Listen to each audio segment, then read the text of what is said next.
I'm Dr. Ann Chambers. I'm director of the Pam Kohlmeier Translational Breast Cancer Research Unit here at the London Regional Cancer Program. I'm Dr. Alison Allen, and I'm the assistant director of the Pamela Kohlmeier Translational Breast Cancer Unit at the London Regional Cancer Program. Our unit here encourages people to study breast cancer in a way that will actually benefit patients sooner rather than just an academic exercise. With the funding that we get from these generous donors, we support two major programs. A studentship program, so we try to recruit students who are interested in breast cancer and get them focused on doing important research. The great thing about the studentship program is really we're training the next generation of breast cancer researchers. So as we continue to make progress, if we don't find the cure in our lifetime, hopefully these students that are benefiting from the funding, they're going to be the next generation that are working on this. So another program that we fund is called Seed Grants, and this is where scientists come in with a new idea. It's too early for prime time to get external funding. So we provide a small amount of funding that supports the project for a year. And then with the data that they generate, they often are able to go to a large external agency and generate considerably more funding based on the preliminary data they've gotten. The seed grant of about $25,000 allowed me to generate data that then turned into a larger grant from an external agency of $500,000. So the ability to leverage donor dollars into much larger amounts is amazing. I'm Dr. Rishi Dugal, and I'm a consultant radiologist here in the Department of Imaging at Bluewater Health Hospital. Mammography is like the gold standard for screening breast cancer, not just in Canada, but in the United States and across overseas as well. So it's important to have good quality mammography equipment. Here at Bluewater Health Imaging Department, we're very fortunate that we have the top of the line mammography equipment. All of our equipment is it's all digital, exceeds the expectations of what the province has mandated, and we had already met those expectations because we were able to have the most up-to-date equipment. The best quality machines that we have here at the hospital give you better pictures to be able to detect cancers earlier. It's also very good. Digital mammography is excellent for detecting abnormal microcalcifications, just tiny calcifications within the breast.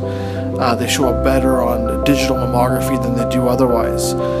We do a lot of examinations in terms of mammography here at the hospital. Just last year for screening mammograms, we did over 7,000 exams.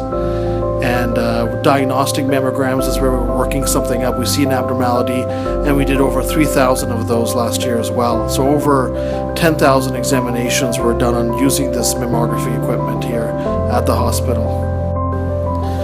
So also the equipment that we have purchased here at the department, again, like I said, it's a state-of-the-art equipment which allowed us to participate in something that the Cancer Care Ontario has set up called the Breast Assessment Program. And essentially what that does is it allows us to really fast-track through patients who have some symptoms that may be suggestive of breast cancer. Basically reduced time lags between getting your imaging done and going on to get a biopsy, or even finding out that nothing further needs to be done. I'm Kathy Alexander. I'm the Executive Director of Bluewater Health Foundation. Bluewater Health has been a very grateful recipient of funds from the For the Cure tournament for the past 25 years. We're so thrilled and honored to be recipients of funds that come to us through Pam's legacy and the generosity and support of the Sarnia-Lambton community. These gifts truly make a huge difference in the lives of women locally here in Sarnia at Bluewater Health, specifically in our mammography department. The money that we've been allocated through this tournament really helps to purchase state-of-the-art equipment, ensuring that women in our community have access to the best services available. And if there is a diagnosis where they require additional support, all of that care can be provided here on site and in a timely manner. One of the things that I really appreciate is the fact that we have Pamela's photograph outside my lab. So when I come to work, when my students come to work, we're reminded that what we're doing is important. We need to get better ways to diagnose and treat breast cancer. It's remarkable to see how many people come together each and every year to remember Pam and celebrate her, and I think that the celebration is evident in the faces of the golfers every year, and there's celebration in the room, and I think that that's a true testament to her presence and her legacy through her family and her friends. Without having these donations, we wouldn't have the state-of-the-art equipment that we have today, and we would be lagging behind in terms of the quality of our imaging, and certainly the overall the service that we can provide. I really want to thank the Kohlmeier family and all of their supporters for their long-term support of this golf tournament and their long-term support both of the hospital in Sarnia and the research that we do here in London. I think it's important to have support for local care for patients now, and I think it's important to support future developments so that we can improve care as we go on. Thank you so much. On behalf of the patients at Bluewater Health, our physicians and our staff, we are so grateful to all of you, and thank you so very much for supporting and recognizing Bluewater Health and making a difference in our community for so many women. We are truly grateful for all that you do for us, and congratulations on this evening's success.